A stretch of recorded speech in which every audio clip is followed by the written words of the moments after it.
Ireland is having a positive start to 2014, as we saw 10-year bonds rally and yields fall to an 8-year low. The sale clearly shows increasing optimism for the Irish economy. I'm joined by Oliver Mangan, Chief Economist at AIB in Dublin. So Oliver, what do you think about yesterday's auction? Okay, well, the auction was obviously very, very successful. Now, I might point out that there was some very successful auctions last year, both by the NTMA and by the two main banks here, AIB and Bank of Ireland. I mean, they both issued senior debt as well as covered bonds. And in line with the sovereign, there was very strong demand for those bonds as well.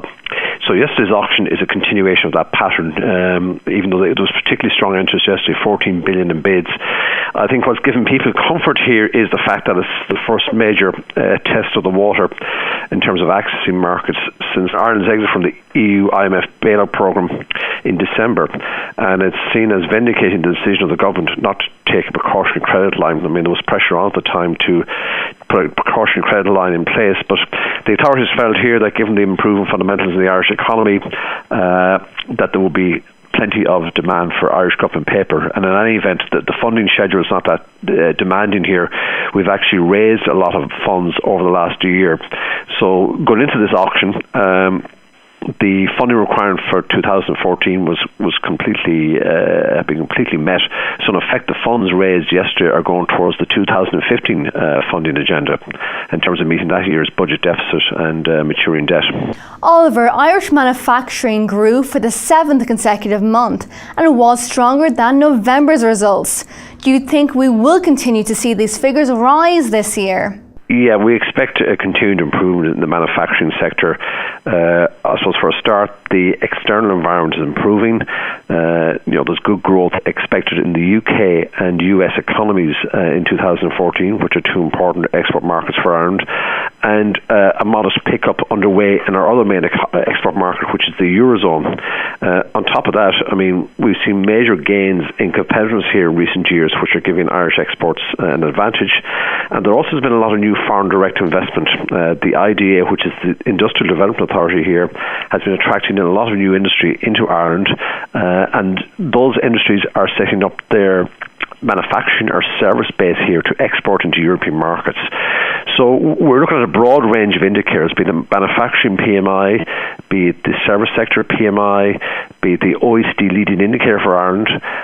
They're all pointing to an acceleration in the pace of activity here, including the manufacturing sector in 2014. The gathering initiative that took place last year was extremely successful and was a great way to boost tourism. The tourism industry in Ireland had its best year since 2009. The sector is expecting to create up to 6,000 new jobs this year. Now, do you think we will continue to see an improvement in this sector, Oliver? I think there's an underlying uptrend and recovery underway in the tourism sector. Now, certainly the gathering helped last year, but we have good early indications from early bookings and what have you, and the bookings are strong for 2014 when you talk to people in be it in the hotel trade or the airline companies and what have you. So the early signs are that the recovery, which gathered momentum last year, will continue in 2014, and the prospects for that sector are quite favourable. Again, looking at the labour market data, there's been quite a good recovery in employment in the sector right through the year. So we'd expect that to continue in 2014. Again, it helps that there's a pickup underway in the US and UK economies, which are two key markets for tourism in respect of Ireland. And the fact that the labour markets are improving there, jobs are being created, augurs well for tourism prospects here in 2014. And finally, looking at the problem of unemployment. Now, the unemployment rate has been coming down. Do you think we will see it continue to fall this year? Yeah, I mean, there's an underlying decline underway in Irish unemployment. The rate's been declining now over the last 18 months, and at a much quicker pace than anticipated. I mean, the unemployment rate peaked around 15% around the middle of 2012, and it fell to 12.5% by the end of last year.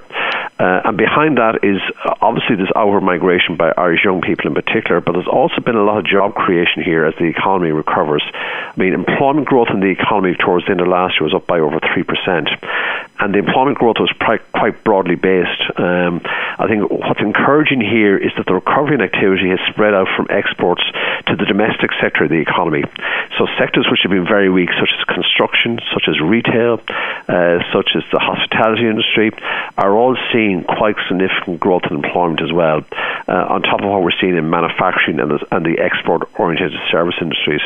So with growth expected to accelerate further in 2014, there's no reason why the unemployment rate won't continue to decline. That's certainly the expectation. Oliver, thank you very much. Well, viewers, do stay tuned as we have plenty more economic updates coming your way.